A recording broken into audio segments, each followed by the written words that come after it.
दोस्तों बात आती है डीएलएड की, तो मैं आपको एक ऐसा सत्य बताने जा रहा हूं कि बताइए, बहुत सारे लोगों को इस बारे में पता ही नहीं होगा कि जिसको सुन के आपको खुद ही रोना आएगा।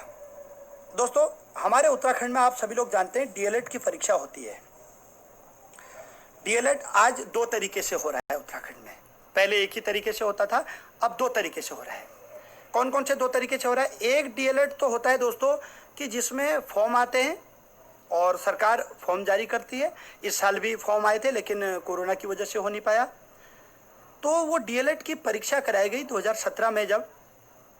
और आपको पता है डीएलएड की जो वो परीक्षा होती है, वो डीएलएड की परीक्षा बड़ी ही अच्छे लेवल की होती है। अच्छे क्वेश्चन उसमें पूछे जाते हैं, क्योंकि वहाँ पर क्या होता है, प्राइमरी एजुकेशन के लिए टीचरों का चयन करना होता है।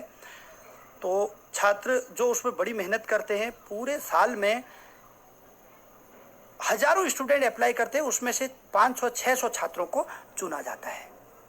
परीक्षा होती है, उसके बाद 2 साल का कठिन प्रशिक्षण होता है जिसमें कि स्टूडेंट को फीस भी देनी होती है।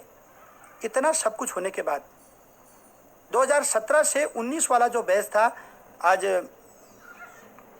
मुझे फ़ोन आया जितेंद्र नैनवाल जी का, काशीपुर में वो रहते हैं। उन्होंने बताया कि उन्होंने डीएलएड किया और उन्होंने पूरी बातें बताई कि सरकार ने उनके साथ क्या किया।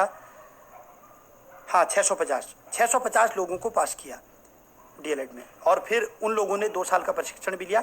यानी आपका बीएड की तरह ही है, लेकिन बीएड में क्या होता है कि बीएड में ज़्यादा लोगों को बीएड कराया जाता है, लेकिन इसमें फिक्स होता है।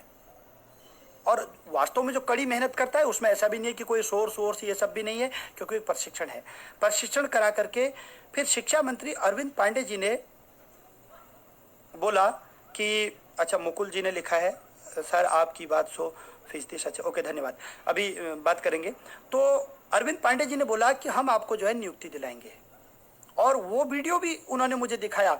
नैनवाल जी ने, जितेंद्र नैनवाल जी ने वीडियो भी मुझे भेजा कि जिसमें मुख्यमंत्री जी के जो हमारे अभी शिक्षा मंत्री हैं अरविंद पांडे जी, उन्होंने बोला है कि हम आप लोगों को जो है नौकरी देंगे, नियुक्ति देंगे।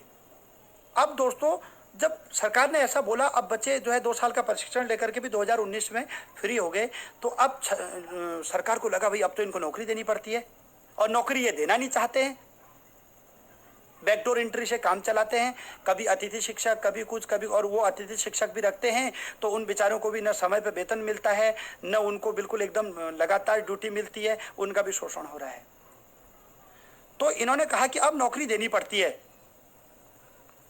तो इन्होंने एक माइंड गेम खेला। क्या माइंड गेम खेला? दूसरी तरफ से आपको पता है 2 प्रकार के डीएलएड हो रहे हैं। एक डीएलएड है जो एनआईओएस से कर ले रहे हैं डीएलएड, यानी एक डीएलएड वो है जिसमें कि आप पहले सरकारी परीक्षा पास कर रहे हैं। मैं बता रहा हूँ वो परीक्षा इतनी हार्ड होती है कि जैसे समूह ग की परीक्षा होती है। और दूसरी क्या हो रही है कि जो है एनआईओएस से, ओपन से डीएलएड पास कर ले रहे हैं। अब इन 2 छात्रों को आपस में सरकार ने लड़ा दिया, और सरकार ऊपर ही ऊपर जो है क्रीम खा रही है। अरे एक बात बताइए, एक स्टूडेंट जिसने परीक्षा पास करी, उसके बाद 2 साल का प्रशिक्षण लिया, आपके कहे अनुसार आपने उसके समकक्ष उस छात्र को क्यों रख दिया जो ओपन से डायरेक्ट जो है पास हो जा रहा है?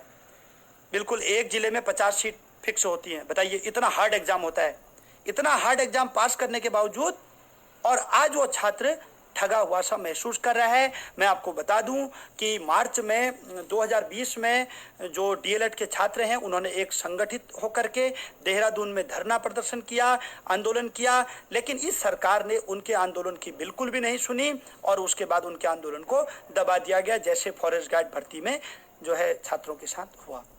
तो बताइए कितना दर्द है। मैं कहता हूँ ठीक है, कानूनी दावपेच हो सकते हैं, अड़चन हो सकते हैं, तो आप मुख्यमंत्री जी या शिक्षा मंत्री जी इन मुद्दों को लेकर के डिबेट में बात क्यों नहीं करते हो? है ना, आप इस पर बहस क्यों नहीं करते हो? डायरेक्ट संवाद क्यों नहीं करते हो? उठ पटांग बातें तो आप टीवी पे बहुत सारे करते हो।